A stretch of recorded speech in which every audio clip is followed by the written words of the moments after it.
Hey, Adaam. Hey, Vanessa. And hey, everybody who's listening to Uncertain Things. Oh, yes, Uncertain Things.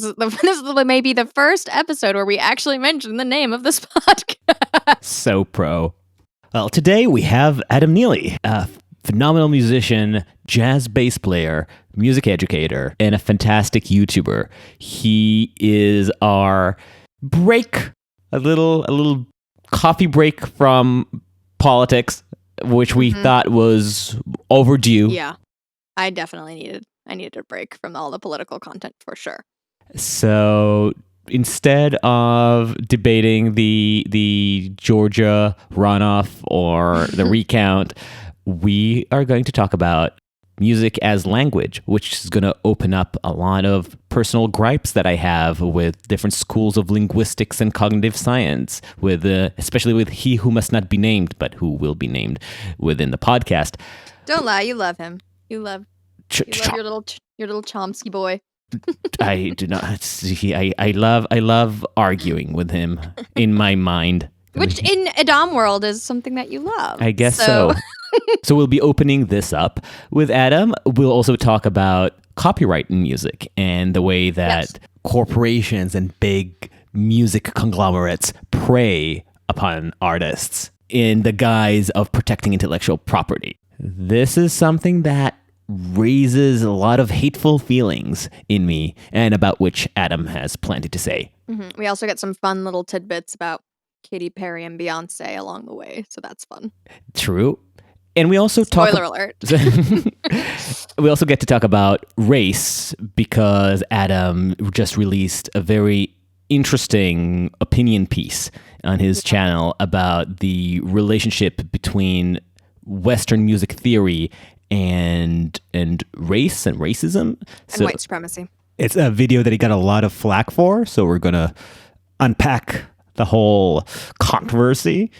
And also make sure that you wear headphones when you listen to this, because Adaam gives us a bunch of musical examples and explanations, which will probably sound better with your headset. Thank you, Adaam, for not only talking with us, but literally playing along. Yes. So before we start, let me just nudge our listeners again to, if you haven't already, follow us on Uncertain Pod on all the socials. Make sure you subscribe to us on wherever you get your podcast and on uncertain.substack.com.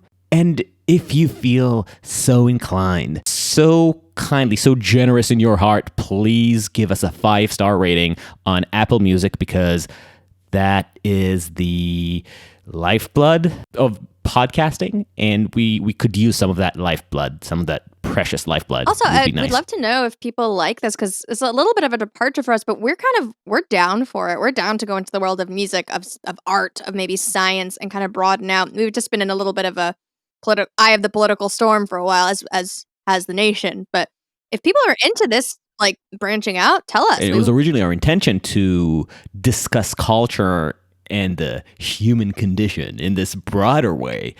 It's just the reality of the November elections kind of tunneled us into the political, but we're definitely into finding more of these conversations. And yes, and generally, please send us messages. Let us know what you think, friendly. And we will heartily argue with you about it. Adaam will. He loves that. I'll just send you a smiley face emoji. I'll be on my way. And with that, to Adaam Neely. Well, your face isn't even there at all, Adaam. I don't know if that's intentional, but yes, you're just a little cartoon with a scarf. I'm just hiding all the alcohol that I'm drinking right now. Adaam, thank you for joining us. Nice. How's it going, guys? Pretty good. 1 p.m. on a Wednesday. Adaam's already drinking. Excellent. Excellent. I mean, I was shocked that you don't have alcohol in your box. Oh, it's I have an empty beer can right here. There you go. Right off screen. No, I'm drinking coffee. Thank you for joining us. Mm-hmm. Of It's course. such a nice change of pace for us because we've been in this kind of political maelstrom for the past few weeks. So it's kind of nice to talk to someone who isn't necessarily going to talk only about politics, which is I great. can, but I'm not going to because that's not my you thing. have a brand to preserve. I have a brand to preserve, yes. Yeah, so part of the reason that we started this podcast was actually to force ourselves to think outside of the things that drive us crazy and actually try to calm things down. And then we were less and less able to do this in the past couple of weeks. So now we're lucky to be able to talk to you and think about the healthy things in life. Yeah, So, our tagline is everything is broken, now what? And the idea was like, we'll talk about the things that are wrong with the world, but then we'll also talk about the things that could be better. And we definitely got stuck in the first half. Yeah. So Adam, can you give us your elevator bio?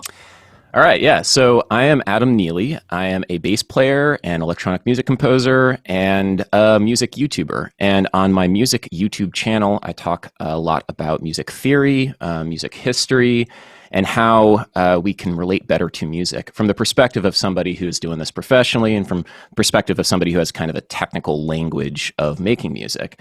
And what I try and do is at least try and, I guess, demystify some of the technical elements of music so that people know that there is, people think very deeply about music when they're creating it. It's not this like mystical, magical thing that just comes out of people's, creative minds.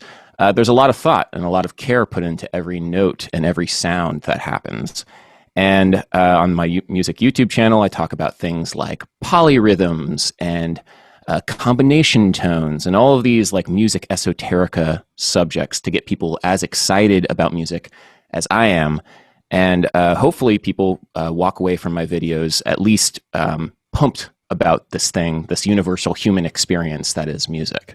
I want to ask you about how you transitioned further into the realm of being an educator. But before that, I just wanted to delay for a second on something that you said, that music is not something that just, pops out of people's fingertips. And I wonder, is that something that you had to like struggle with, this idea of the musical genius, or the music is just an sheer inspiration? Is that something that you encounter in trying to diffuse as a myth? Yeah, pretty frequently. I myself never really had that because I kind of grew up in a musical family. My mom is a musician and a voice teacher, and her brothers are all musicians. And so we always kind of grew up knowing that, like, okay, well, we need to think about scales, and we need to think about rhythm and internalizing rhythm, and we need to think about all these things, and because this is our craft. This is how we get better. And it wasn't until a little bit later where I started really seeing this of, the idea of the blues musician who just feels it. And there is definitely a degree of that with great musicians. They are definitely working on a higher intuitive level, but they practiced and they really thought very carefully about every single detail of their craft as they were working on it. And so when I was making my YouTube channel, when I was getting very deep in the weeds and things about, music theory stuff, I definitely started seeing comments about people saying, oh, you're overcomplicating it, you're overthinking it. And I thought that was rather strange because, from the perspective of a musician, I was like, well, how the hell else are you supposed to teach people and communicate information, communicate this language, this craft that we have?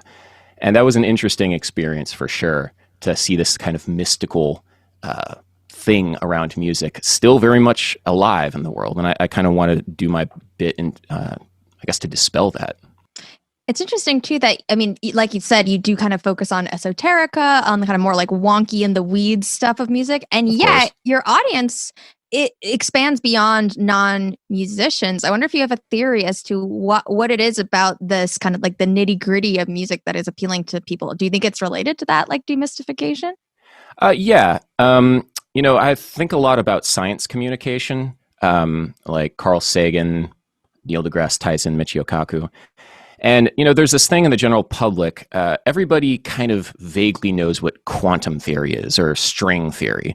Nobody knows any of the real details. That's for people who are really deep in that field with PhDs. But everybody has kind of a general idea of like what quantum theory is. It's like spread out through science fiction. And I feel like it's kind of the same thing with some of the subjects that I talk about, some of this esoterica. And the reason why is people are just interested. They're hungry for, some kind of in, I guess, on some of the more weird music theory things. I just kind of see that relationship between quantum theory and polyrhythms, both things that require a lot of technical knowledge to be able to fully grasp, but at the same time, stuff that people are interested in. Is part of it the being able to read the music more richly or pay attention to more of the esoterica that you're introducing people into? Is that also, you think, translating into the way that they're able to listen to it for fun? Or do you think those are two separate magisteria? Well, sometimes you listen to it just kind of to study it and to see, wow, that's really interesting. Now I'm going to listen to Katy Perry for my personal joy. Well, okay. I mean, there's different ways of listening. And that is something that I feel like people are getting from my videos. And it's something that I really try and communicate with my education, and something that I try for myself too, listening to music on multiple levels. You can listen to music with your body and being aware of how the music makes your body move. That's a very valuable and very important way of listening to music and understanding music. There's also listening to music for its harmonic motion, listening to the different chord progressions. And hopefully if somebody watches one of my videos where I'm talking about different chord progressions in different songs, they start listening and trying to get their ears around what's happening in the synth parts versus just what's happening in the melody. And then you can listen to music for the lyrics and listening for the story being told through the vocalist and through the singer. And that's a way that a lot of people relate to music, because that's a very, I guess, straightforward way of understanding music, because you can relate to the storytelling and the lyrics. But there are different kinds of storytelling that go on in music very frequently. And that's, there are multiple layers here. There are multiple ways of relating to music. And I think that one of the things that I want to do is to try and get people listening deeper and listening wider, and getting music into your ears and your body, both as a listener and a performer. So I'd kind of like to hear a personal example of how you're going through those, or have developed those different types of listening to music, and how you are able to listen to things that, an average listener would be completely perplexed by. Wow, what the hell? Like, the sort of music that gets people thinking, what the hell am I supposed to make of this? Okay, so to give a little bit of context, my mom was a contemporary classical soprano in the 1980s, and she worked with some contemporary classical composers like John Cage. And so I always experienced some very strange atonal music in the house growing up, alongside the Beatles, which my dad made sure that I got that side of my music education. So my relationship to music throughout my life has been very much, I don't want to say eclectic, but I have different modes of listening, different modes of relating to music.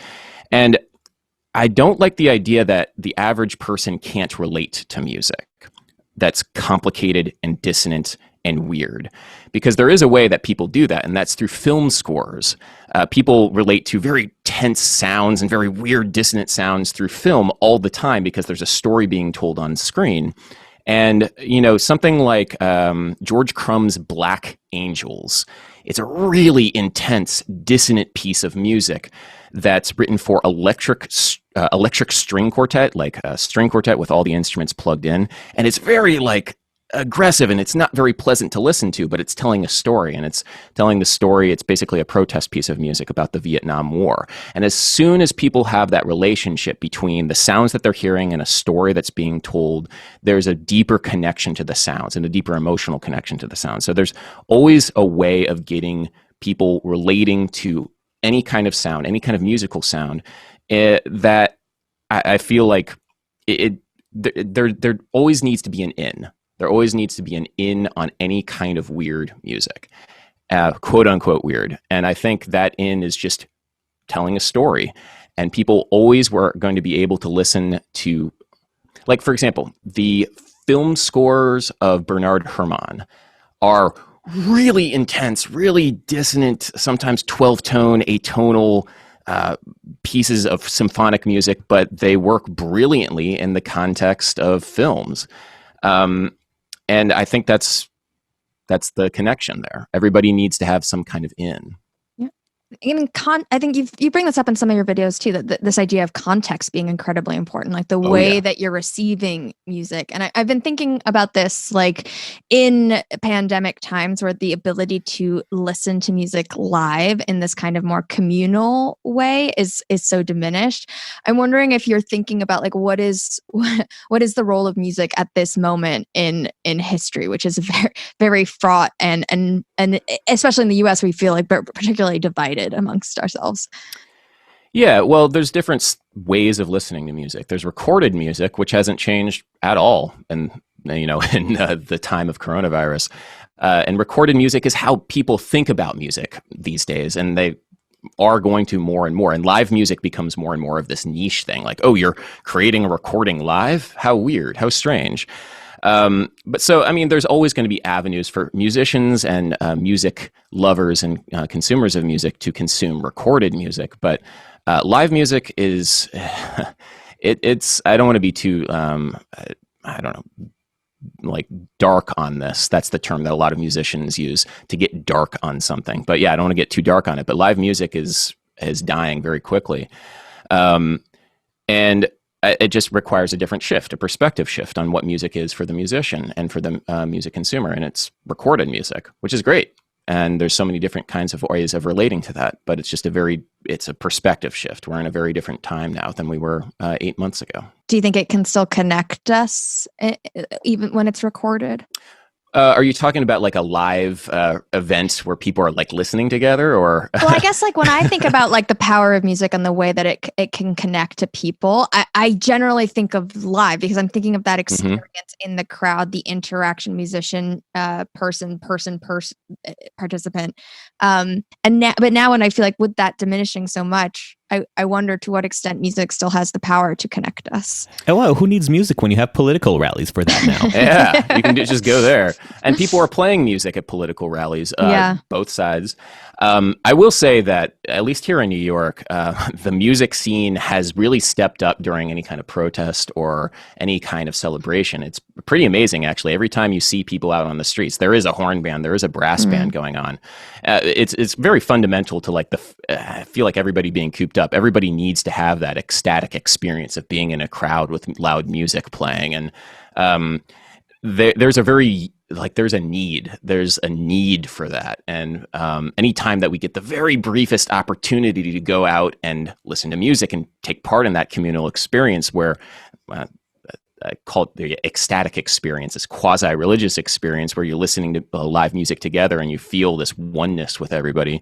Everybody goes out and goes crazy with it.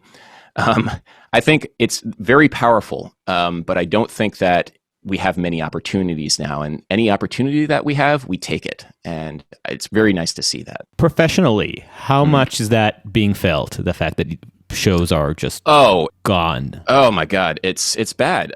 All Broadway shows are canceled. All tours are canceled. Everything is canceled. I'm trying to book more live performances for next summer, but realistically, that's probably not going to happen.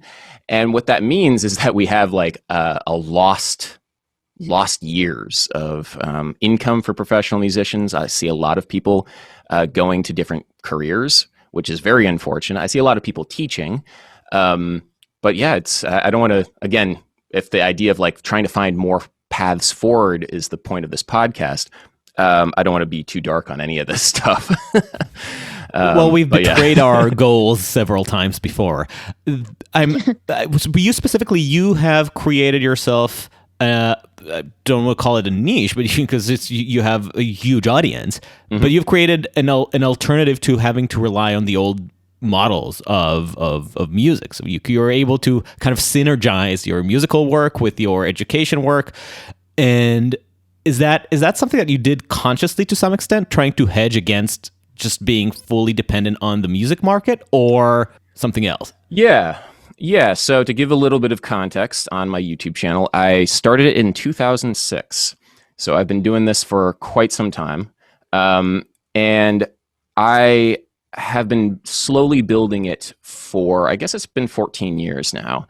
And it was mainly just as a way of communicating with different people. I really liked to teach. I really liked to talk about different subjects. And it wasn't until about 5 or 6 years ago where YouTube started to become professionalized, and you had beauty channels starting to do things like professionally and like as a day gig basically, and you had gaming channels and other things. And I thought like, well, okay, not a lot of music channels doing that quite yet. What if I like really started going hard at this? And I had just like lost a Broadway gig. I was fired from it because long story, but I was basically hired to play an instrument that I didn't really play that well.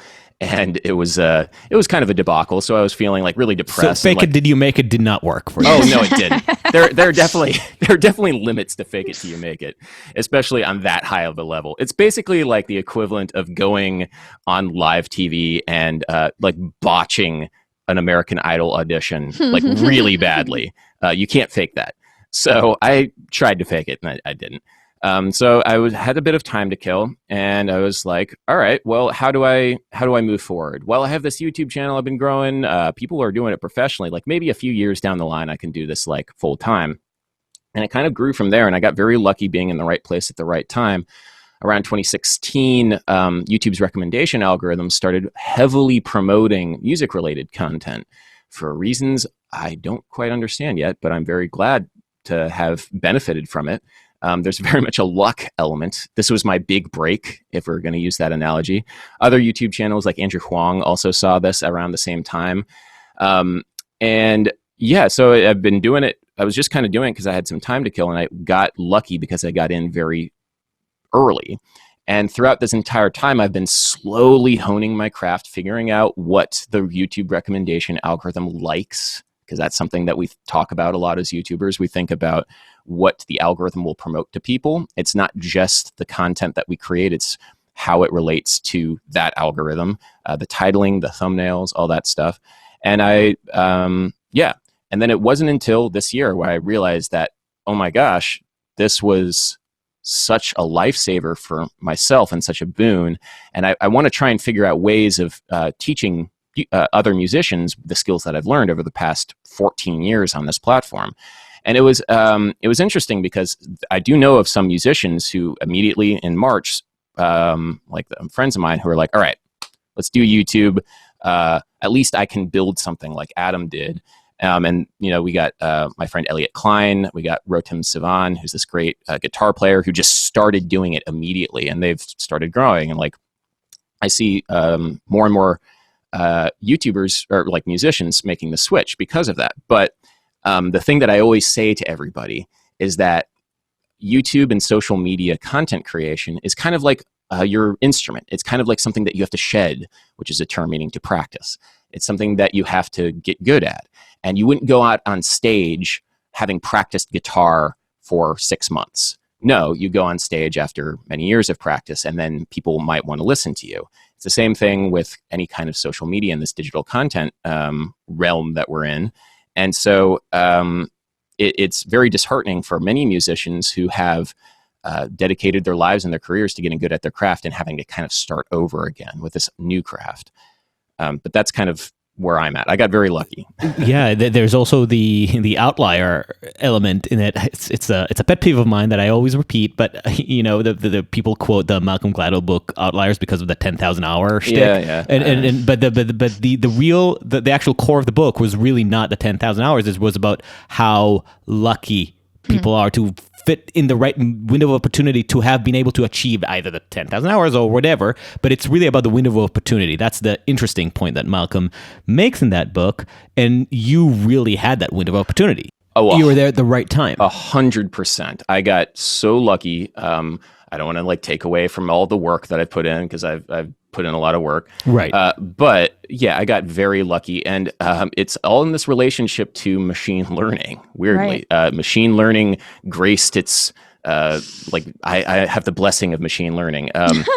Well, it's weird. Like when YouTubers get together, they talk about the algorithm as this inscrutable force, like it's an old god. Like it's something that we pray to. We give thanks to the algorithm. What does the algorithm want this time?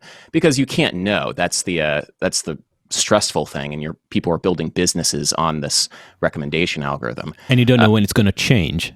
Exactly. And it's changed for the better, and it's changed for the worse for me. And it's I guess it's a skill of knowing when to change and how to change. I think one thing that's definitely taught me, this whole thing on YouTube has taught me, is it's so important to be flexible and change at a moment's notice. And that's hard for many people. But being flexible and changing at a moment's notice is kind of the name of the game because of how fast things constantly move. It makes me think about the parallel shift with journalism, as both Adaam and I have journalism backgrounds. Oh, and yeah. I would say we have, as an industry, have not been able to pivot and shift. And in the only ways that we have been able to pivot and shift are potentially contributing to the demise of our democracy right now, with everything becoming incredibly divisive, clickbaity. And obviously that has a lot to do with, what's going to drive clicks. But I think it's interesting for me to see the flip side with your videos, which aren't clickbaity per se. Like this is like, they are though. Okay. All right. Well, take us through. So yeah, I mean, the way I think about it is I want to create a video that I myself would click on. And I am coming from a very specific background of a musician. And I do have clickbaity titles, but they're clickbaity in different ways. And every niche has a different kind of clickbait. Every niche has a different kind of language. And journalism is definitely a niche that has a language that's very specific to the clickbait. But then music theory videos have another form of clickbait. And then gaming videos have another form of clickbait. It's a language of getting people engaged. So I do engage in, for example, there's something called anti-clickbait that I do that's meant to try and get you to click something. There's a video that I have called, what is the slowest music humanly possible? ? And then in the thumbnail, it says, it's about 33 beats per minute. And so it answers, everything is answered for you. You don't need to go anywhere, but you want to know, why is it 33 beats per minute? All right, I'm going to click this. There's different strategies in the music theory world, the anti-clickbait world that you use. And it's this relationship to what you do and what you create that's so based on story. And as journalists, I know this is your bread and butter, and it's something that I like just starting to really realize about what I'm doing. But yeah, it's all clickbait. How much of your daily bandwidth do you feel is being spent thinking about how to placate this temperamental god? Oh, well, most of it. Temperamental god. I don't want to go down this route too much, but yeah, most of it. I mean, I'm always thinking about titles, and there's a friend of mine by the name of Steve Ontera who is samurai guitarist. He's a fantastic YouTuber, and he says that he never creates anything without knowing what the title is and the thumbnail is ahead of time. So he creates every aspect of the promotional aspect of his piece, of his guitar YouTube video, and then he makes it. So the story has to come pre-prepared before you write a single word down in the script, before you shoot a single thing. And I think about that a lot because that really hones what it is you're going to create and how you're going to tell the story and what it is you want to communicate to people. And it's something, before that I was thinking all right, I'm going to do a video about major seventh chords. Cool. Where's the story in major seventh chords? Okay, well then you start thinking about all right, this secret chord in this one song is the secret to its song, it's the song's success. And then okay, well that's a very narrow, that might be clickbait, but that isn't a very interesting story to me. Maybe I can think about all right, well this is the ancient Greek tome which referenced major seventh chords. Okay, that's an interesting take maybe, but I'm not sure if it's actually true. And I start thinking about all these things because I do want to tell an interesting story that's true and nobody else has told before, and it just gets in my head, and then it's just weeks and weeks of that, of major seventh chords, and then I just can't get the sound of a major seventh chord out of my head, and then start looking for it everywhere. It's like the number 23, the Jim Carrey movie. Is there a part of you that not necessarily resents, but is frustrated with the amount of time that you have to be in this packaging game? Or is that just second nature to you now? It's frustrating, and it is kind of second nature to me. There's this amazing YouTuber, musician, guitarist by the name of Ben Levin, who makes incredible art. He does Blender animations, and he does, I don't even really know how to describe his YouTube videos, but they're a weird combination of art and education, and it's a psychedelic experience and he's able to create these incredible visuals that go with his music. But he then has to like clickbait this stuff. It's stuff that would honestly, in an ideal world, you just title it Bacon or something, and then it's just, has no relationship whatsoever to the algorithm, but he makes this crazy video about bacon. But there is no story being told. So he has to think about titles that accurately reflect the art that he's creating, as well as feed the algorithm. And one of the best examples of this is he made a video called Music Theory to Describe God's Absence. And it's like, whoa, what the hell is this? And it's just a very beautiful piece about, like, artistic piece about his relationship to music and his relationship to YouTube. And it's a very abstract, and there's not a lot of education in it, but it's something that like perfectly balanced the relationship of the art that he was trying to create and the clickbait that he was trying to create. So there's this weird kind of relationship that you always have to balance the two if you're going to try and get people to watch what it is that you do. And I thought that one video from Ben was like the perfect balance of everything. Do you have a video that you've made that you feel like struck for you the right balance of story and art? Yeah, I don't do anything as artistic as Ben, but things like the worst jazz solo of all time. I made this little documentary about what it means to be bad, and also about one-note solos and the history of one-note solos. It wasn't really artistic, I guess, but I really like that clickbait. There's another one. The Girl from Ipanema is a far stranger song than you know, or I forget exactly what I titled it, but it was just like this analysis of The Girl from Ipanema, like the background elevator music that people associate. But then I got into a lot of like the political history of The Girl from Ipanema, and also the relationship of The Girl from Ipanema and the blues, and all these things that I was researching, and this stuff that like means a lot to me. So there's always like a connection that you can make between the algorithm and the story, but it's a hard one. It's a hard one, as you guys probably know. Totally. Sorry, Adaam, I cut you off before. Did you want to? No, just musing that I assume that, in fairness to history, a lot of European composers partook in the honorable clickbait tradition in how they selected their pieces and what themes they decided to develop. Part of it was commission, and part of it was appeasing an audience. It's not like throughout history, artists were just sitting in the solitude of their garrets thinking, what idea should I develop now for my own artistic illumination? Well, okay. Yeah, I love that you brought that up, because there's always a patron. In music and in any kind of artistic endeavor, there is always a patron. Whether or not the patron is the mass market or literally a very wealthy aristocrat, there is always somebody who is putting money on the table saying, like, make something. And you kind of just have to understand that about what it is that you do. And in the case of YouTube, my patron is the algorithm. In the case of Mozart, it was I forget it was the Prussian prince and Prussian Emperor Wilhelm, I think.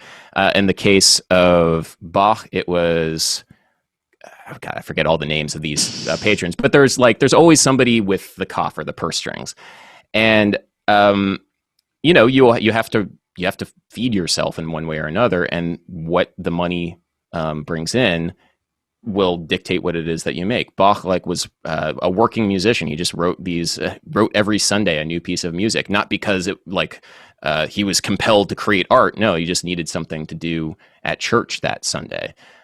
It's the same thing with YouTube. I need a video to do this Monday, so I'm going to create a video this Monday. I'm not going to put too much thought into it. It's going to be a video. If I put too much thought into it, and if I try and get artsy with it, and no, it's not going to be for this Monday. It's going to be for the next Monday. Oh, it's not ready yet. It's going to be for the next Monday. Then the algorithm will punish me because it expects me to release stuff regularly, and because it promotes channels that have regular engagement. So there's always a patron. There's always something that's whether an artist always needs to appease, I guess. Anyway, yeah, that's something I think about a lot. Yeah, it's the Bob Dylan song. You got to serve somebody.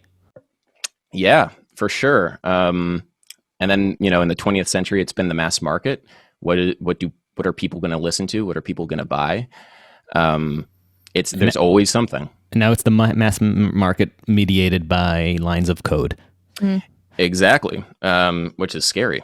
So, putting tech dystopia aside to a lighter subject of race. Oh yeah, let's talk about white guy to talk about race. All right, let's do it. You just posted recently 2 very thorough and thoughtful videos about the historic relationship and implications of race and European music. Yeah, so I made a video about music theory and white supremacy. That's a somewhat controversial video. Basically, I say that I'm a music theory YouTuber. I'm getting more and more uncomfortable with calling myself that, because historically, at least in the United States, the way that we understand music, that technical language that I was talking about at the beginning, comes a lot from European ideas of what's valuable in music. And a lot of it in the United States, anyway, comes from a guy by the name of Henry Schenker. And Schenker's views on music, he was a very racist, misogynistic guy at the turn of the 20th century, but there are plenty of people like that, so we can't really hold it too much against Schenker for being that. But what we can say is that his worldview on what was valuable in music does affect what we think about today. So the things that he found valuable were harmony and melody. And those are things which he ascribed to genius in the works of like a bunch of these German composers of the 19th century. And that idea of genius, the masterwork, has trickled down to basically everything in the and how we relate to music in the 21st century. And I think music can be so much more than harmony and melody. It can be timbre, it can be rhythm. There's all these very core values in music and cultures around the world that are utterly neglected by the language of music theory that we have today. And I've been the beneficiary of a lot of that kind of worldview. And so it's been used historically to prevent, music theory specifically has been used historically to promote the idea that these white European musicians and this white European culture was superior to other styles of music and other cultures because it valued and was better at expressing harmony and melody, these things that Schenker espoused. And there's kind of this renaissance going on right now, this reckoning in the field of music theory and musicology, all like led by this amazing professor by the name of Philip Ewell, who I interviewed for this video. And then there's many others who have been doing this work for decades. Who's been trained on classical European music. Right, exactly. He's a professor of music theory at Hunter College. So it's not like he's an outsider. He's definitely coming from the inside, and he sees all of this. And he was basically somebody made a very clear and sober and actually very like straightforward talk at the Society for Music Theory back in November of 2019, and then released this paper. And it kind of hit the world like a brick of dynamite. Like it just exploded over everything, because he was just kind of unturning things which had been left unsaid for many, many decades. And so music theory and music is kind of having this reckoning alongside everybody else.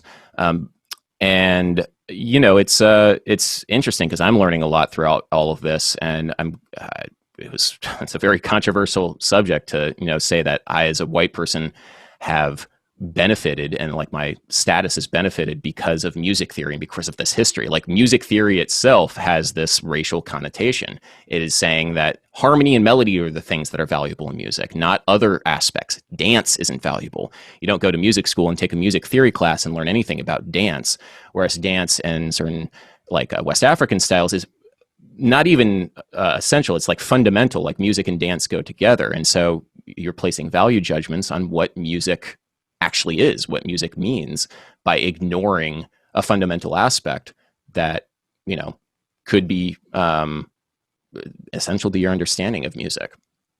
To what extent is this racism, and to what extent is that just a club trying to exclude outsiders? That's a good question. And, I'm not a race scholar by any chance, so I don't want to say too much that I don't really understand.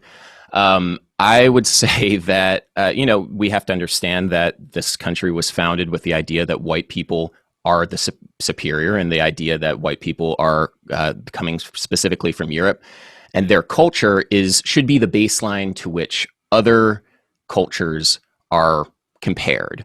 And I don't think that's particularly fair. I think that white European classical music or European classical music is amazing. It's a fantastic and incredibly expressive style of music, and we should definitely learn about it. And it means so much to so many people from so many different cultures. Bach and Beethoven and Mozart are fantastic musicians, and I personally have gotten a lot from the music of Bach. But that doesn't mean that we need to compare Bach to the music of Fela Kuti or anybody else, really. Like, these are different styles. These are different modes of expressions from different cultures. And just because, James Brown doesn't use the language of Bach, or, I don't know, literally, like John Coltrane doesn't use the language of Bach in late John Coltrane, that doesn't mean that he isn't, we can't understand the music. And music theory is organized in this technical language that certain styles of music benefit from this higher order, or like a more complicated, developed language of music theory than others. You said that the video was controversial.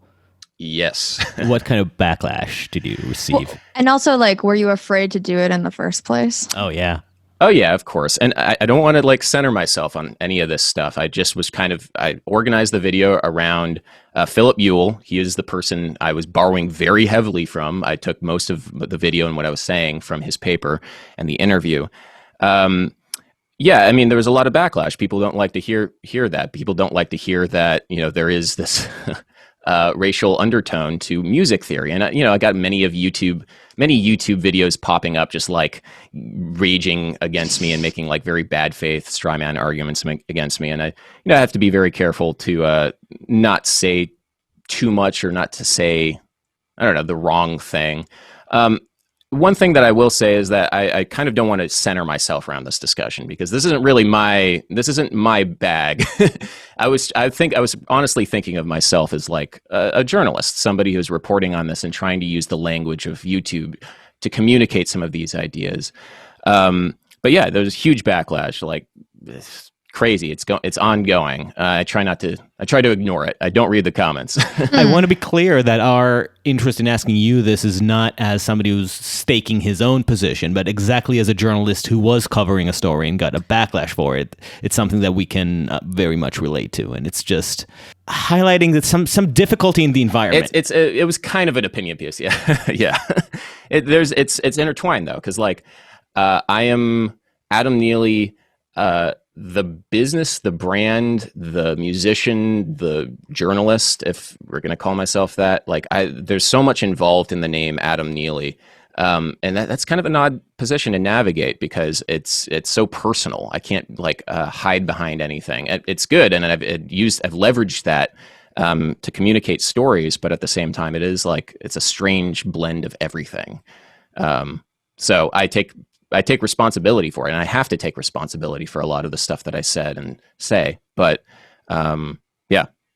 I mean, I will say I did think it was really well done, because I think you presented the argument that Ewell has put forth at the beginning, but you don't necessarily say like, this is where I stand until the end. So you kind of like walk us through how I kind of got the feeling that you're walking us through your process as you were learning more about it and kind of coming to with some sort of recognition as well. And so I quite appreciated the way that you structured the video to kind of take along the person with you and say like, this is why I'm coming to this acknowledgement or this recognition of where music theory is today. Not to mention that, and not to just spend too much time complimenting you, but I think that oh, please. I really think that your nuance in treating the subject was wonderful, and it is a subject that inevitably triggers fulminating responses. And you can say that 90% of responses to any hot button issue are unfair, but you really tread carefully, and you took 44 minutes to develop your argument with care and with understanding of why this is a complicated issue. It was not a hot take. I tried to. Although, okay, I will say this. I made a very critical mistake. And the critical mistake was the original title of the piece was called Music Theory is Racist, because I knew it would drive clicks. Mm-hmm. And that was damaging, because it was it diluted the message. It turned it in too sensational for something that was, I felt, very important and very nuanced. And I'm used to going sensational on videos, but I'm not used to dealing with subjects which require such delicate discussion.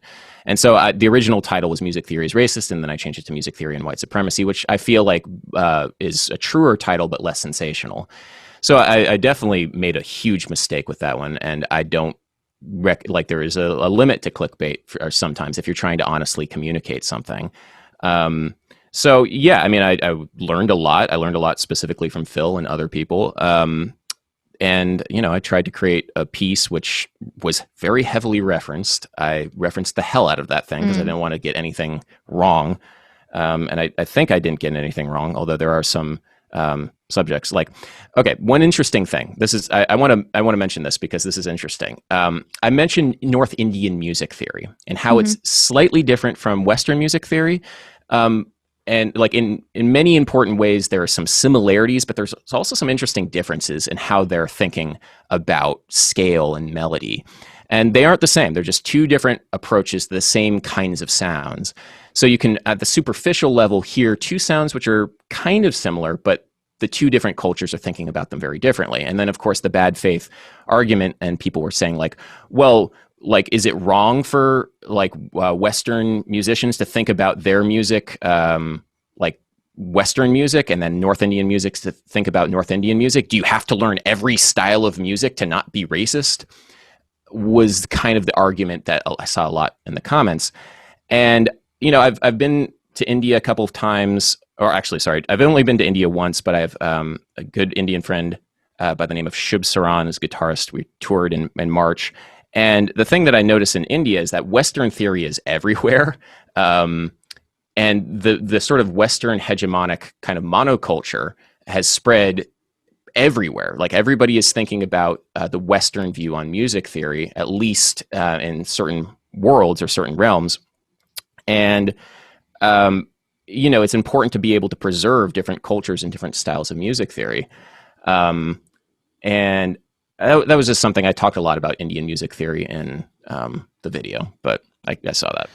It's a kind of musical gentrification. Yeah. You can definitely say that. There's a monoculture for sure that's spreading. This actually takes us to our very different topic, and this is actually what I really was excited to talk to you about, and that's music as language. And I got a lot of thoughts about that one. Us too. Yes. So, I mean, actually, you can start. Okay. Music. Prompt. Music as language. Music as language. Yeah, music is language-like. There's a lot of similarities. And the more that you think about music as a language, as a musician, when you're studying it, the better a relationship you have with it. But it is not a universal language. I don't like when people say that music is the universal language, it brings us all together. I say like, yeah, music can bring people together, but calling it a universal language is problematic. And the reason for that is because different people relate to different sounds in different ways. I say that it's language-like because I'm very deeply influenced by a bass player by the name of Victor Wooten. And Victor Wooten is an incredibly virtuosic bass player. He just plays incredible bass guitar. But I'm most influenced by his perspective on education. And he talks all the time about how he learned to play music. And he learned to play music with his brothers. They were in a band, a family band, the Wooten family band. And he didn't, the way that he learned, and he always talks about this, is that he learned by jamming with his brothers. His brothers just brought him into the jam session, and he just played the bass guitar and didn't really play anything real or like anything good, but he was just jamming with his brothers all the time and learned that way through natural kind of language acquisition. He always kind of makes the relationship to natural language acquisition to music language acquisition, because he didn't learn in any kind of formal setting. And when you learn a foreign language in a formal setting, it can be very stilted. Like you learn the list of all the grammar, like all the conjugations, you learn the vocabulary words, and it's kind of like learning music in a formal setting. It's very stilted. But immersion in a culture and immersion among musicians is a very powerful way of accumulating and acquiring musical language knowledge. And I love that. When I first heard Victor Wooten talk about that, I really kind of like changed my perspective on what music is. It's this language of communicating ideas between different people. When was that for you? This was like 15 or 16. I was about 15 or 16 when I first saw, I think it was probably like a YouTube video or something. And then I started going to Victor Wooten's clinics. He does all these like clinics all over the place. And definitely check him out if you haven't already. And, I started thinking more about, well, if this is a language, like, could we say like a phrase is a sentence, or like a note is a word, or something like that. And the great conductor Leonard Bernstein has this series called The Unanswered Question on YouTube, which he was very deeply influenced by Noam Chomsky's like theory of universal grammar, and he attempts to come up with some kind of Sorry. I I think I need to put a musical tune whenever Chomsky is brought up. Has Chomsky? Oh yeah. No. He's a nemesis of mine linguistically. I'm of the opposite linguistic school. Yeah. No, I don't agree at all with what Leonard Bernstein tried to do. Like, it makes no sense, but at the same time, there's some deep poetry in what Bernstein was trying to accomplish. It makes very little sense. It's not like cohesive at all. It's like a linguistic approach to music, but he was very influenced by Chomsky. I can't say anything about Chomsky specifically. No, it's not about him as a person. It's the Chomskyite theory. Exactly, the universalization of everything is a problem. Yeah, so I agree with that 100%, because that idea that everything can be reduced down to a universal theory of music it's a very hot button issue in certain realms. There was an article in Nature magazine which attempted to try and find and identify universals in music that are the same across every single culture. But it's a very problematic article because its definition of music is coming from a very European perspective, or a very Western perspective, I should say. So again, melody and harmony? Yeah, but it is taking into account other things. It's tricky because as a musician, like I tell this story sometimes. I was doing a State Department tour in Mongolia, and we were playing with these Mongolian musicians, and they didn't really speak English, and we didn't really speak Mongolian.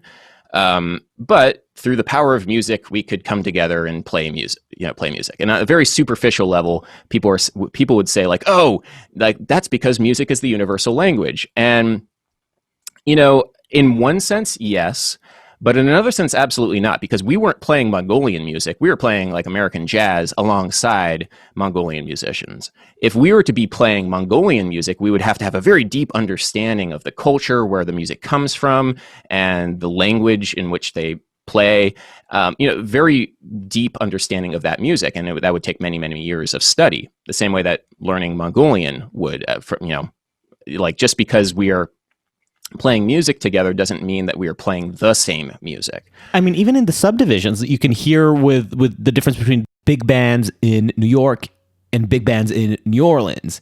There are local subtleties. So obviously, when you're crossing the ocean, you're going to have different cultures and different traditions. Yeah, for sure. And everything is surface level when you say that music is the universal language. But when you get deeper, you realize, oh no, there is some very deep, like different relationships to notes. Can you give an example? Okay, yeah. So check this out. There in Mongolian music, there's this rhythm. We would call it the gallop rhythm. Dot, dicka, dot, dicka, dot, dicka, dot, dicka, dot, dicka, dot. It's like everywhere. And the idea is that it's meant to imitate the horses on the steppe. Like that's the traditional understanding of dot, dicka, dot, dicka, dot, dicka, dot.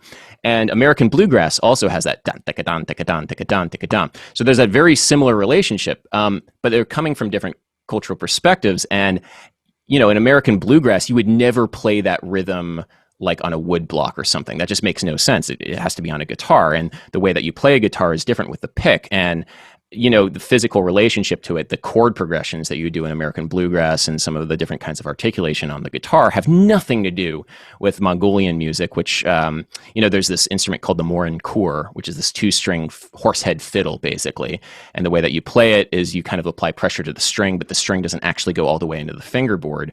And just because you know da da da da da, and there might be some kind of similar cultural signifier between the two cultures, doesn't mean that you can play the Morin chord if you were an American bluegrass musician. That just makes no sense. There's like a very deep understanding and like deep language to the Morin chord that doesn't exist in the music of Earl Scruggs, and vice versa too. It just does not translate. There is no translation. It's a very surface level. You hear that rhythm and you're like, aha, universal language.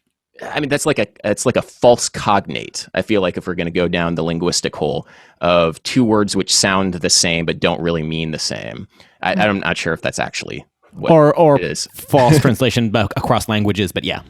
So I'm not a linguist. It's definitely interesting. I hadn't really thought about it this way. I mean, I'm thinking about when I learned a second language, and I had learned it in school first, and then went to a country where I was then immersed in it, and then had to acquire it. And the only way that I was going to learn was I had to make the mental decision that I was going to. I can curse on my podcast. Yes, I was going to fuck up a lot and not be afraid about making mistakes. And that was by far the only way I learned, because you can't translate the things that you've studied and memorized into kind of fluency and conversation until you just mess up so many times. And I realized that I would imagine many other people don't feel like they have that liberty to go into a room of musicians who know what the fuck they're doing and to try and mess up and kind of become fluent. I feel like that process is incredibly intimidating for a non-musician. And I mean, it's very obvious to anybody who's bilingual who can, when they're growing up, experiencing the world through different languages, and they can feel how colors are seen differently when they're read in different languages. You can see how it's not the same to say even door in two different languages. You feel something different. It has a different emotional texture. So obviously, it's the weight of culture. And if I may complain about Chomsky for one more. Oh yeah, I don't know anything. Yeah, I'm not sure that it's necessarily him or his disciples, but the Chomskyite school, one of the biggest points of contention, or an interesting point of contention between the Chomskyite school and the horde of linguists that raised me. There's a discussion about nonverbal phrases, for instance. So in English, obviously, there has to be a verb. You have to say, the table is red. You have to say is. Now, the generative school, Chomsky's school, as they were searching for that universal language, they used English as their template, which led them to the assumption that no matter the language, a sentence must have a verb. So languages like Hebrew, which I can speak to, which don't require a verb, are just absurdly regarded as nonverbal verbal sentences. Basically, that the verb is there. It's just it's an invisible verb. It's like, no, you can say table red. It doesn't mean the table is red. It's a subtlety of thinking and construction that the quest for universal language doesn't allow for. I have something that will blow your guys' mind, or at least it blew mine. Okay, I'm going to play two notes on the piano. Just make sure that I can. You just slid it into view. I slid a piano into view. Aha! Piano ready at all times. All right, I'm going to play two notes. Just let me know if you can hear this. Mm-hmm. Yep. Okay, so I'm going to play two notes. Okay. I played one note that you would say is higher than the other note, and one note which was lower. This was higher. This is lower. That is a metaphor. There is nothing actually in the sound that is high and low. If you think about what sound and pitch is, it's how fast a note is vibrating versus how slow a note is vibrating. So you could say the first note was faster than the second one. The second note was slower. The first note was faster. It's in English, and it's actually many languages which say one is higher than the other. There's a high-low metaphor, but in some languages, it's a thin-fat metaphor. So I think it's Farsi and Zapotec, which is a native Mexican language. And what's fascinating about this, and I've talked to some people, some Persian people about this, is there's this thing called synesthesia, and synesthesia is kind of it's a cross-modal relationship between different senses. And I kind of have it. I have what's called grapheme color synesthesia, which means that different letters have different colors. I have like very strong innate color associations with things that aren't really colored. Like A is red. A is 100% red to me. There's no reason. It's not logical. It's just I know that A is red. C is yellow. I like 100% yellow. I always thought that A minor is red, but Oh, it's very red. Yeah, I definitely agree with you on that one. C minor is blue, though, but we'll another time. No, it's kind of like a golden. Anyway, and that's the thing. It's like you get a bunch of synesthetes in the room, and they will argue and get very upset about it, knowing full well that it makes no sense whatsoever, but they will be very passionate. And I will die saying that C minor is golden. I mean, C is exactly the backdrop of your room, by the way. This is exactly C minor. No, not at all. This is not C. What are you talking about? But okay, so there's something that happens in the brain which makes these cross-modal associations. It's not fully understood, but we do that anyway with language and music. We say high and low. We know that's high. We know that's low, even though there is no physical space whatsoever, and it has nothing to do with the physics of it. One is just vibrating faster. It's not higher. It's not lower. We've just made that association. And in Farsi and Zapotec, it's thin fat, or like thin wide. And so what's interesting, and I've talked to a couple people with synesthesia who there's advanced forms of synesthesia where you literally have what's called a photism, which is you kind of have some kind of literal visual representation of the sound in your, basically your field of vision. And it's very rare, but it sometimes occurs with people with perfect pitch and synesthesia. Anyway, English speakers who have synesthesia will literally see higher notes higher in their field of vision and lower notes lower in their field of vision. Farsi speakers with synesthesia will literally see a thin note and literally see a wide note. Wow. So there's such a crazy correlation in the brain between language and that metaphor and the physical representation of another sense. And, I'm not a Sapir-Whorf guy, but I think that in music, there's definitely this relationship between the different ways different languages literally hear, I shouldn't say languages, different speakers of different languages literally hear music because of the metaphors they use to describe music. So we have thin fat for pitch. Okay, here's another one. This is a major chord. Typically, we are told that this is a happy sound. This is a minor chord. Typically, we're told that this is a sad sound. This is a very strong correlation between emotion and sound that we have in English. Can you tell me what the, emotional reaction you have to this sound is? What is the emotional reaction to that? It's a wiggle. I'm wiggling. Wiggle. Okay, yeah. So sometimes like this interval in music theory, we call this the augmented second. And traditionally this was used to affect the sound of Turkish Eastern, music. yeah. Exactly, yeah. So at least in the 19th century Europe, this augmented second really meant like it had a strong correlation between like the Orient. Yeah, that's hardcore Edward Said right there. Yeah, so in North Indian classical music, that is part of a series of ragas that is meant to express devotion. And there's a very serious sense of devotion that's associated with that sound. It's a different cultural connotation, like entirely from what the Western monoculture says about this. I hear this and I hear like, oh, okay, like we're in Turkish territory. Yeah, exactly. That's that sound. Because we're so encultured to that. And so there's such a strong relationship between the sound and the words and, the history of the culture that it's like, it's immediate. It's so immediate. And so, yeah, I mean, I found that really, really interesting to be able to learn about these sorts of things. And I'm still learning about them, honestly. But understanding that cultural relationship very deeply affects your relationship to sound. Do you have any thoughts about the possibility of an actual some universal existing? And I'm asking this because a friend of mine that I talked to right before this interview, who's a musician but is currently studying cognitive science and linguistics, and he really is seeking out that universal. So he's been looking at the Zipfian distribution as a pattern across languages. I'm sure It has no idea how to translate it into music, but Well, okay, so the big challenge is to define what music is. That I feel like is the big challenge with trying to find any kind of universal, and any attempts at finding universals usually are coming from a Western perspective on what music is.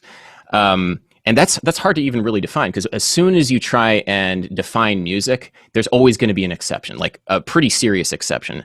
I feel like most attempts at defining music usually are organized sound over time, which equally applies to language. And then when you try and define, other higher orders of exactly what music is, it all falls apart very quickly, because you're always going to find some exception, and some very serious exception, to how different cultures define it. So basically, any attempt at finding a universal, like, there are certain things which are somewhat universal, like the use of the perfect fifth, which is, and the reasons why this is universal, the use of this particular pitch in relationship to the root. This particular pitch, which I can play on the piano now, hey. Yeah. So if this is the root, most cultures, I'm not going to say all, but most cultures around the world also have, in addition to this root note, they'll also have this note, the perfect fifth. What, at least in the West, we'd call the perfect fifth. And the reason for that is because the perfect fifth is very strong in the harmonic series. It's a multiple of the fundamental. So if the fundamental pitch was vibrating at 100 times per second, 100 hertz, this isn't, I'm just saying if, the perfect fifth would be the one that's vibrating at 300 times per second. So it's a simple multiple of 100. So if we go 100, 200, which would be the octave, the fifth would be 300, which would be the third harmonic, and then the fourth harmonic, 400, would be the octave again, and then the fifth harmonic would be the major third. And so most cultures, not all, usually have those three notes, the root, the fifth, and the third, because they are very much baked into the nature of the sound itself. Nature of all sounds has this kind of harmonic resonance. You mean as the human ear perceives them? No, this is straight science. I mean, the human ear then picks this up, and whether or not we interpret it as musical sounds, that who knows. But this is literally the actual vibrations, the frequencies. Yeah. This is literally frequency. This is literally baked into sound. We can measure it. It doesn't need. So just multiples of a fundamental frequency. Those multiples then translate into different notes, and those different notes can be perceived by human ears. Whether or not they're incorporated into any kind of musical vocabulary, who knows. So there are some fundamentals like that, but beyond that, there's very little else that we can say, because dissonance itself, like this sound, we typically think of this as being a dissonant sound. There's a lot of clashing going on. But there's a recent study from a tribe in the Amazon, which didn't relate to dissonance the same way that we relate to dissonance in the West. They, through a series of these, I feel like there's these tests that they were doing where basically they were asked to harmonize with different melodies of their culture, and asked whether or not other melodies were dissonant, and things that we would consider consonant, they considered dissonant, and things that we would consider dissonant, they considered consonant. And there's just a very different relationship to that sound. Like, we think of it as clashing, but maybe other people don't. And it's so context-driven and so culture-driven that I don't think that you can say what notes are, but you can't say your relationship to the notes. I can say that this is a C and a D flat, and that might be universal, but that might mean different things in different contexts. Cool. So this is actually, I'm going to connect it to what we we're just talking about, if it works. Oh, look at you. Let's see if I can segue. I love it. So thinking about the ways that different cultures approach music clearly so differently, I want to get. I know that you do a lot of videos on copyright, and I know that Adaam is like a big nerd into law and the intersection of law and music, which often is copyright. But I'm curious if you've come across in your research, like, do other cultures think about this completely different? Are they also like as obsessed in trying to copyright music the way that we are in the West? Oh, absolutely not. Historically, this is a new one. Originally, copyright was designed to protect individual composers from basically being ripped off. And like at the turn of the 20th century, you could basically just it was sheet music sales. Basically, you could just print somebody else's song and sell it and make a lot of money. And then copyright laws for music slowly developed so that wouldn't happen. So this is all a modern thing. And in the past 5 to 10 years, it's gotten to some pretty ridiculous heights because people are trying to make as much money as they can using copyright law. And this idea of ownership over basic fundamental aspects of music, I like the fact that copyright law and intellectual property law was designed to protect people from being screwed over, but it's gotten to the point now where it's being used as a weapon, a cudgel to make people as much money as possible. Rather than people, it's not the little guy necessarily. Oh God, it's never the little guy. It very rarely is the little guy. So to anyone who's not necessarily as obsessed with copyright law and copyright trolls as I am, can you give an example? Well, the most recent one that I've talked about a lot was the Katy Perry lawsuit. This is like kind of an infamous one. There was this Christian rapper by the name of Flame who wrote this song that had nothing to do with Katy Perry's song Dark Horse. Like a different melody, different chord progression, different lyrics, different everything, basically. Different key. Like it had nothing to do, but there was one element in Flame's song that kind of sounded similar. And that was what we call an ostinato, which is this background melody. It's essentially, yeah, I can play it. So the background melody to Flame's song.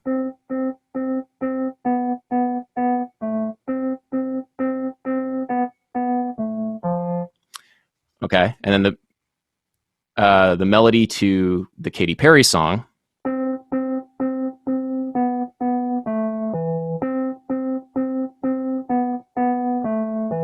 So they're very similar. They're just all quarter note staccato, and they're in a minor key, descending down from the minor third. And is that in that scenario that you just did? That's in the same key, or like in the actual songs are in different keys? Yeah. So I intentionally made them sound as close to the same thing as possible. The actual examples are in different keys. They're played by different instruments. They do serve a similar function in terms of the harmonic texture, but the actual songs themselves are very different. And there's a huge lawsuit, and Flame won, basically saying right. And let's emphasize that this is not the singing melody. This is not a lead melody. No. This is the chord progression, the melody. This is a background thing. This is like a little thing that you just kind of hear, like tucked in the background. And the thing that was so infuriating, I made a video about this, so infuriating, was you can find examples of similar sounding melodies all throughout history. And like the Bach violin sonata, Largo movement has a melody which sounds like this,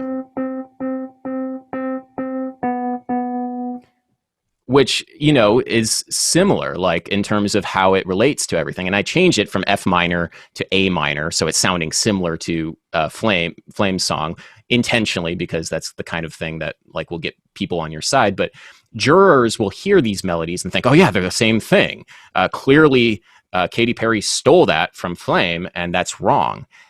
And from the perspective of a musician and somebody who borrows material, similar material, and molds material, this is how music happens.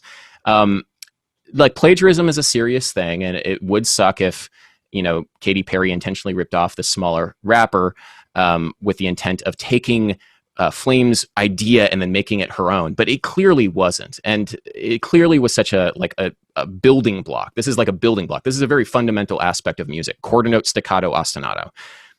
That didn't originate with Flame. And the way that copyright works is that it's saying that musical idea of a quarter note descending ostinato in a minor key originated with Christian rapper Flame. That was the genesis of this brilliant idea. In the beginning, all of music. There was Flame. it kind of exactly, and that's what copyright does. Is it says that this musical idea, this shared musical language of this particular style of music, this particular tradition of music, originates with one person who owns this intellectual property, and that's dark. That unfortunately, unfortunately, that's been what copyright has done. Fortunately, they overturned that, thank God, because a judge saw it and was like, this is stupid. But that has been the trend in recent years.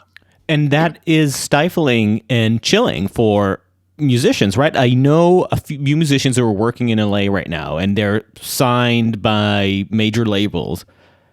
But they know that part of their contract is just taking into account the fact that they will be sued, because this is what other big companies, the big labels are doing. So they're part of the consideration for a label to even sign up an artist is we need to account for all the legal expenses for when we will be sued for whatever frivolous reason. It's part of the economy. It's just baked into the music business now. Yeah. Which is just, it's a chilling effect, because just 10 years ago, when I was first starting out making music, the idea was like, okay, well, the melodies can't be the same, but you can't copyright chord progressions, so you can use somebody else's chord progression, but just write a different melody on top of it. In fact, there's a long tradition of that. In the 1940s, there's this tradition of writing what are called contrafacts, and a contrafact in jazz music, specifically, these are jazz musicians like Charlie Parker and Dizzy Gillespie. They would just take famous show tunes of the era and write their own melodies on top of it, because they were using these show tunes to improvise on top of, but they didn't want to pay the licensing fees or anything. So they just wrote a different melody, but still came the form and the chord progressions were the same. And that's how they got around it. And it was fine. And everybody was happy with it. And that has kind of changed, because you can't really write a contrafact anymore, because nobody really knows what the guidelines are, because they're constantly shifting. And if Katy Perry can lose a lawsuit to Flame for taking a very simple background melody, not even a chord progression, something that has nothing to do with anything, what are the rules? Nobody knows what to do, because you will get sued if you're big enough, which is a horrifying thought. Fortunately, it's changed a little bit in the past year because of this judge overturning the ruling, but it's still, it's still being used as a cudgel. It's also interesting to think about where we go with this with tech too, because I feel like with people making music using, software or AI or whatever, the question of how much originality is really possible, or to what extent are we even trying to strive for originality, especially when you're just there's people are copying each other all the time, and it's almost easier to do it now. Yeah, I mean, I'll say this, was the sentence that you said just now a wholly original sentence? I don't know, probably, maybe not. It's the same thing with music. Is the music that I'm making a wholly original piece of music? But it was me who said it, and it was the context in which I made it that gives it its meaning. And there's a whole aspect to linguistics that looks into the probabilistic side of language. Like the moment you say one word, you're already significantly more likely to say another, to follow it by another, and then another. And the more closer you are to the end of the sentence, your options narrow, because that's what conversational conventions are. And the same with music. Like, there's a note, you're already creating an anticipation to something else, right? Right. So if I played, you probably want to expect this note. This note right here is what we would call the leading tone. Right. So it wants to, at least according to the tendencies of Western music, it wants to resolve up to that C. It would be very strange if it has a very different thing, and it doesn't make any sense. That it's a non sequitur. It'd be like, I'm going today to eat yarn. It's not very possible. It's not a thing that makes sense. Yeah, you could do that, but you don't want to say that sentence out of fear of being sued for saying, today I'm going to eat a salad. That's Call kind it of as green ideas sleep furiously. But this is obviously we're having the intellectual discussion about how absurd it is. The reason that this is happening is because you have an industry that is essentially losing its revenue stream, right? They're just becoming intellectual property vultures. as a compensation for an increasingly defunct distribution model. So this is very little to do with the depth we're talking about. I assume. I don't think there was any real person in the legal team for Mr. Flame who was genuinely worried about protecting an artist from plagiarism. No. Well, actually, in that specific case is interesting because Flame had some beef with Katy Perry's occult imagery in her music video because he's a Christian rapper and really didn't like the pagan imagery in the music video. So there's actually a very specific cultural aspect to that particular lawsuit. But in other lawsuits, it really comes down to money making. What's interesting is you said that this is an industry that's losing revenue.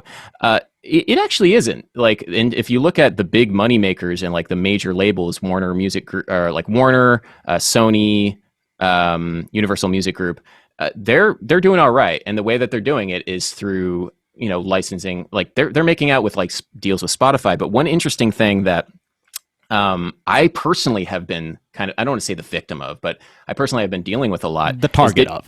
Yeah, target. Yes, let's say that. Is digital rights management on YouTube and social media platforms. So whenever I release a video, I will sometimes include a little 5-second excerpt, which I believe is fair use, and it's this whole thing.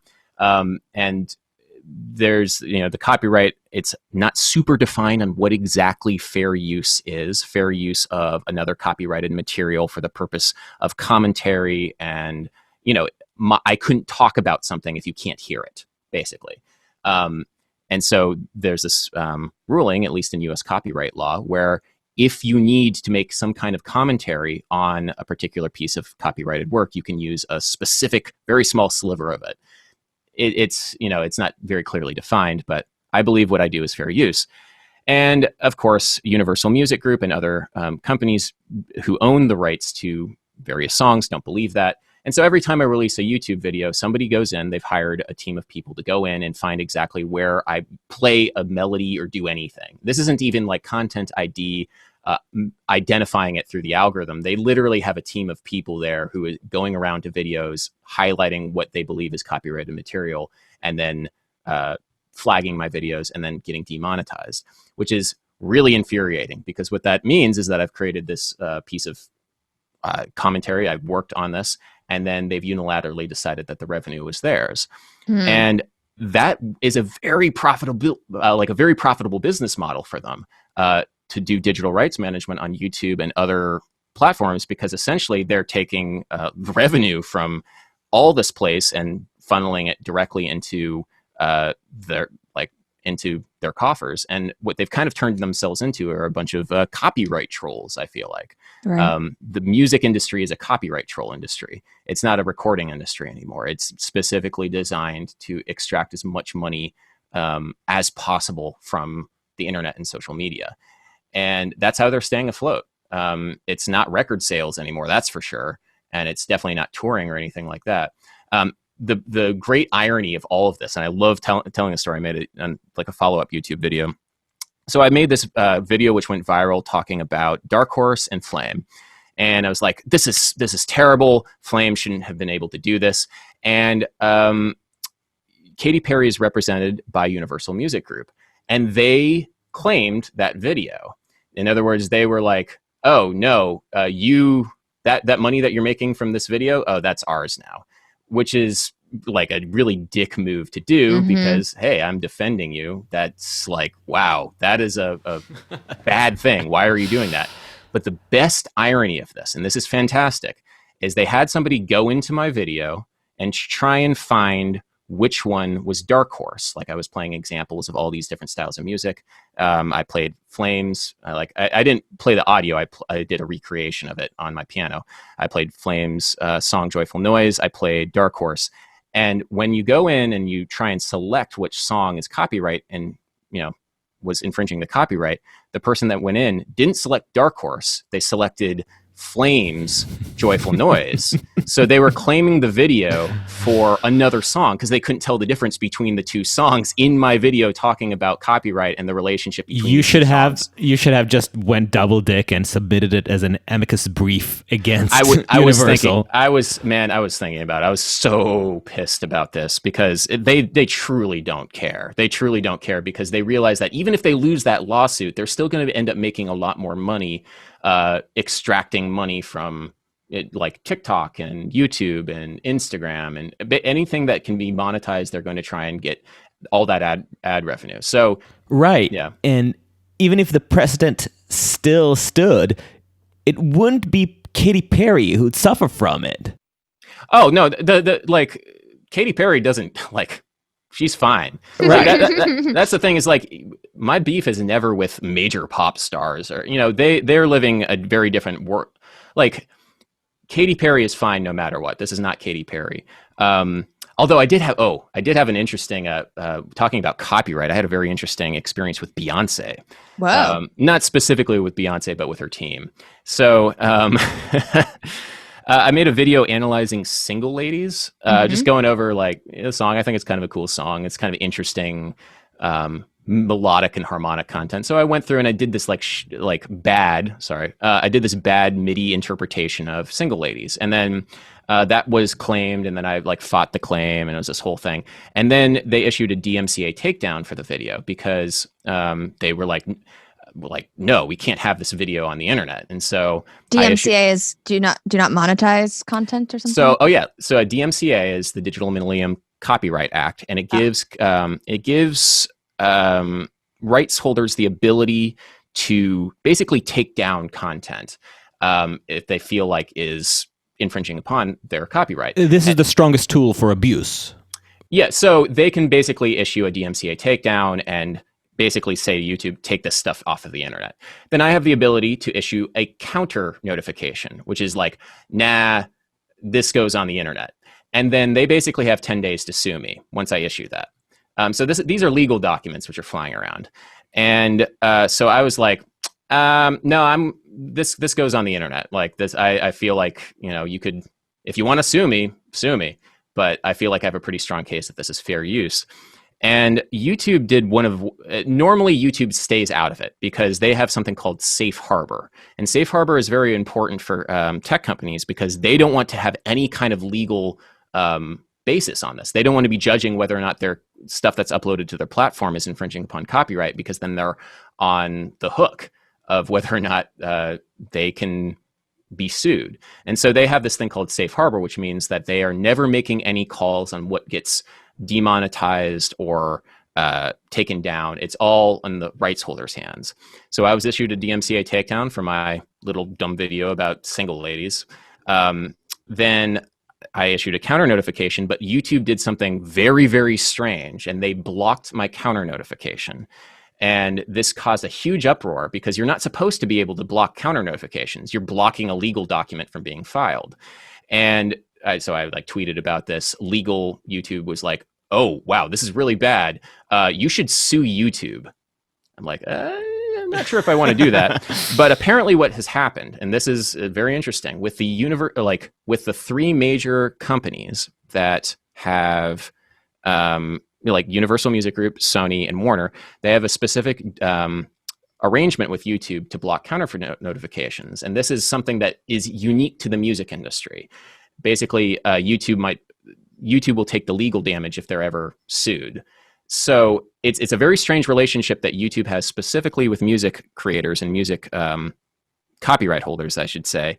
And so it took a bunch of wrangling for me to be able to file this counter notification. And eventually it went through, and eventually Beyonce didn't sue me. But the reason why this is interesting is because Beyonce was releasing Lemonade at the time. And essentially what she said to her team was like, take all of the copyrighted content of my music down. Basically, that was the thing. And the team went very zealous with that, and they were going after everybody and anything. And my guessing is that it was going to be an epic battle of Beyonce versus Adaam Neely versus YouTube. And eventually that was like resolved, but it was one of the strangest times in my life because I was touring overseas at that time when all this stuff is going down.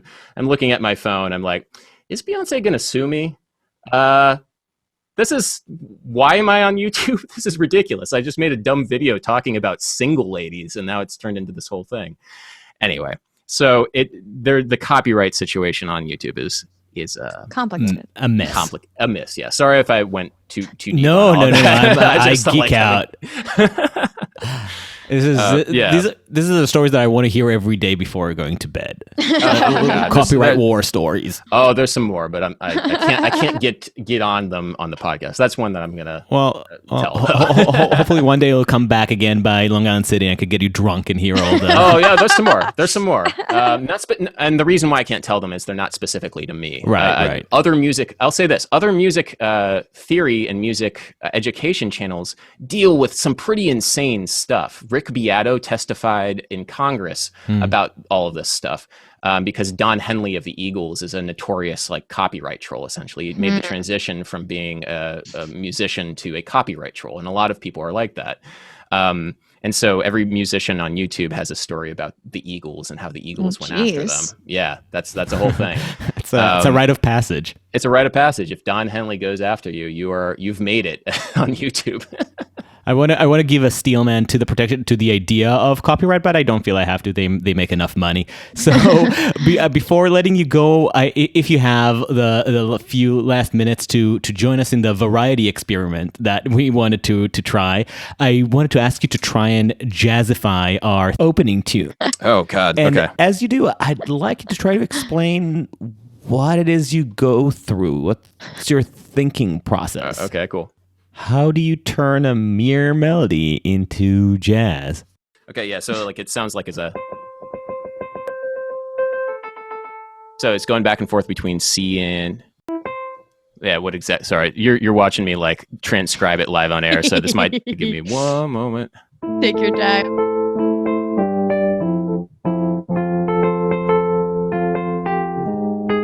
So it's already pretty, I don't want to say jazzy, but it's pretty, there's a lot of harmonic movement.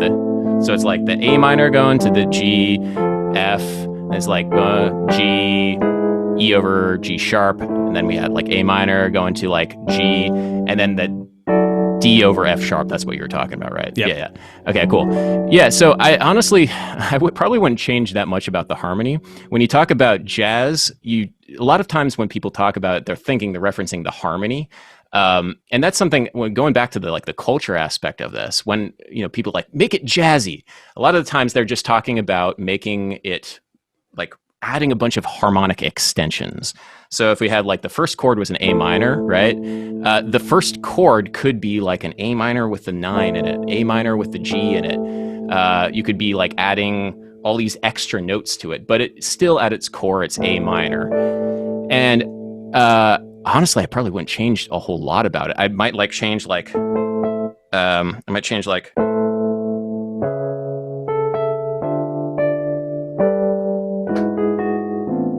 Ooh. Yeah, like getting some darker colors in there. Whenever I'm thinking about harmony, I'm not a pianist, by the way, so a lot of this stuff doesn't necessarily translate to like my vocabulary. But to me, what jazz actually is the process of improvisation. It's the process of creating in the real time.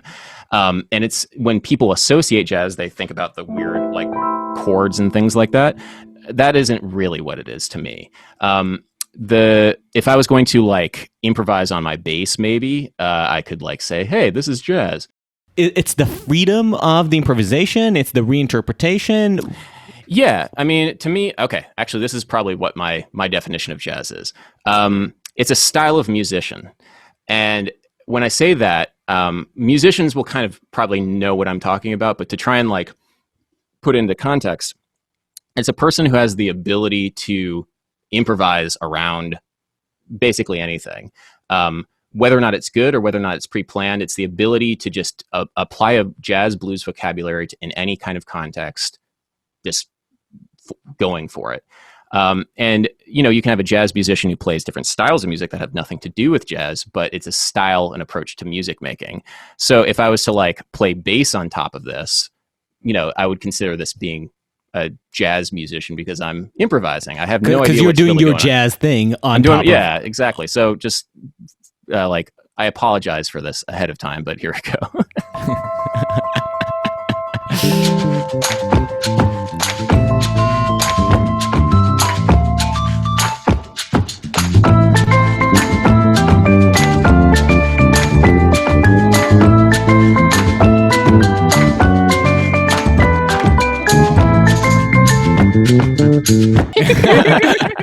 All right. Amazing. Vanessa, honestly, yeah. Thank you for playing this along. This is great. Yeah, so I mean that feels much more like jazz music because I'm just noodling around, and anybody who has that perspective of like, all right, well, I'm applying different chords and chord sounds that I know from the tradition of jazz to a style of music that isn't jazz. So how do you explain the almost innate resistance that some people have when you offer to go to a jazz club and they're no, pass on the jazz, thank you? Well, people need an in, and a lot of times when I was saying that earlier, people always need some kind of context, and you're going full circle.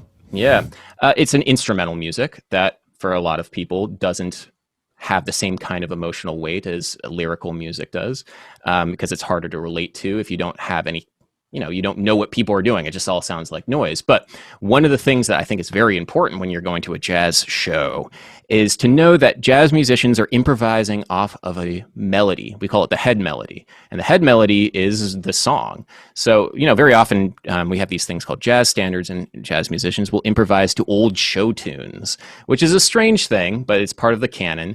And, like My Favorite Things, that's an important... you mentioned John Coltrane earlier. So when you listen to a jazz band playing My Favorite Things, you might not hear the melody at all. You might not hear Julie Andrews singing. It was Julie Andrews, right? Yeah. Julie Andrews. You might not see that and like, how is this My Favorite Things?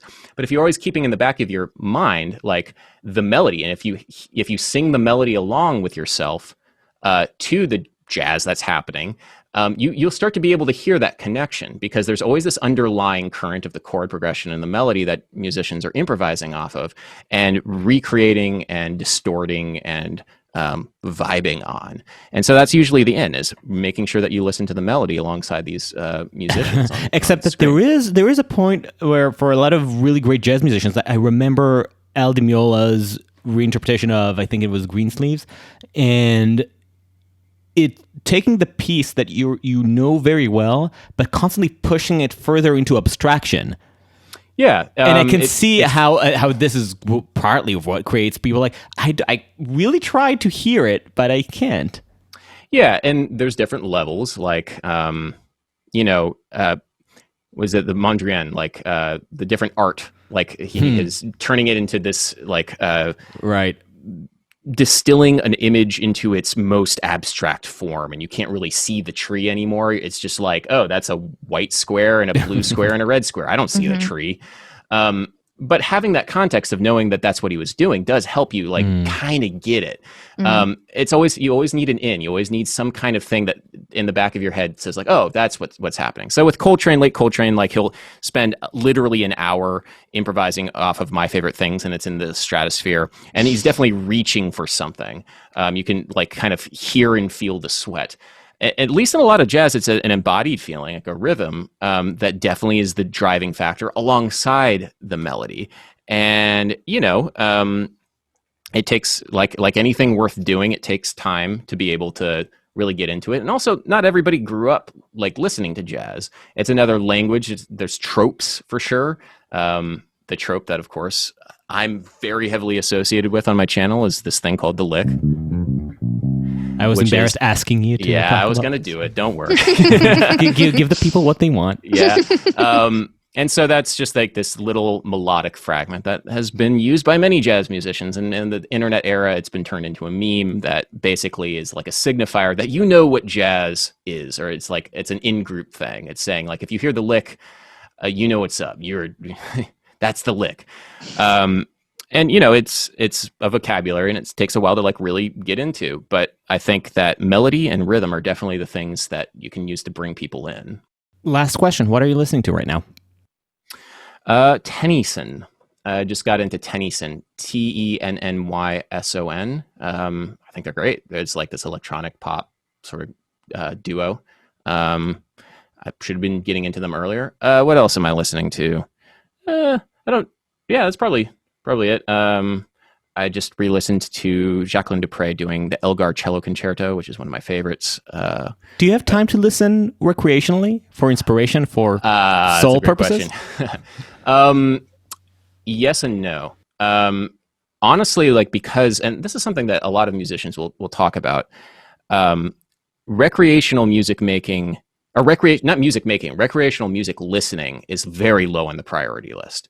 Recreational music making, that's high. Recreational or professional music making and professional music listening, that's also very high. But recreational, like, you spend your whole day doing the thing that you love. At a certain point, you need to turn off. So, like when I run or when I like go and do like menial activities, I don't listen to music. Why would I do that? That's what I'm doing all the other time. This isn't my escape. And it's a different relationship to music that non-professionals have. It's like, I don't know if there's a good analogy, but there's no reason for me to do recreational music listening. It sounds like it's kind of like a depressing thought, but honestly, it's fine for me, because recreational music listening is something that clouds my ears a lot of the time. Recreational music performing and playing all the time, I would love to do that. Nothing more. Explain that a little bit. Clouds your... Yeah, well, because it's a lot of times people's relationship to music is to turn off, or like to escape, or to go into a different world and vibrate at a different level, if we're going to be like hippy dippy about it. I'm doing that professionally all the time. I'm in the music realm. I'm thinking about the music things. I'm listening to music to analyze it, and then I'm listening to music to feel it, as like if I'm learning it, or if I'm like trying to engage with it as my job. Like, this is what I do. I'm thinking about it, and I'm engaging with it, and it's fun and it's exciting. But that's my professional mode of operation, because this is what I do, and it's super cool. But I've learned that you can't do that. Like, if it's time to be like, all right, I'm done for the day, now need to relax, I can't keep doing that, because that's what I'm doing during the day. I used to play a lot of weddings, which is a fun thing for musicians. Party, it's a big party, and if you have good quality musicians in New York, there's some amazing musicians who play in some of these corporate bands. And Earth, Wind and Fire is amazing. I love Earth, Wind and Fire, but I'm never going to listen to them recreationally. It's just their music has been changed for me. It's been transformed in this way, and it's unfortunate, but that's just like kind of the reality for a lot of musicians. Is like your relationship to music changes, and navigating that and keeping it healthy is an ongoing struggle. But I think by not listening to music recreationally that much, you can still keep that spark and that desire and that drive when you're in work mode, because that's very much alive for me, and that will continue to be very much alive for me for hopefully the rest of my life. Well, thank you so much for the time. This was great. Such a breath of fresh air. Yeah, I hope I can give you a little respite. So what do you think about the Georgia recount? I have so many thoughts. I actually don't. That Georgia recount. Like, I can talk about like Georgia trap, like Atlanta trap. Yeah, let's talk about trap music. Georgia. Adam, thank you so much. This was a pleasure. Amazing. Thank you guys so much for having me here. This was a lot of fun for me. Thank you for listening to Uncertain Things. Please follow us on uncertain.substack.com and uncertainpod on Twitter, Facebook, Instagram. Please give us a 5-star rating. Be kind. Share with your friends. And until next time, when things get more political, do stay sane.